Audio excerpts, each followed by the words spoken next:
Now ओ vowel. बच्चों, आज हम ओ वोवेल में वर्ड कैसा साउंड करता है उसे पढ़ेंगे।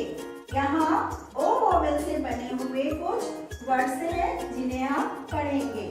फर्स्ट है B O Y boy, B बा, ओ वाई या, बॉय मीन्स लड़का।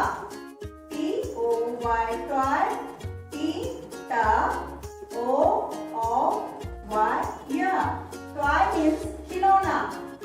D O G dog, D दा, ओ जी गा, डॉग मीन्स कुत्ता।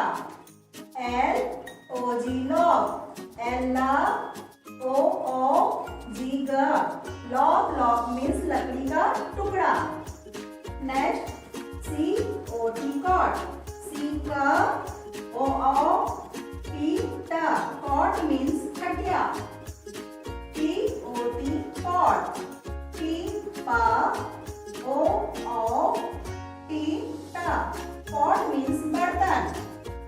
B O X box, B बा, ओ एक्स सा, बॉक्स माने पेटी। F O X fox, F फा, ओ एक्स सा, फॉक्स मीन्स लोमड़ी।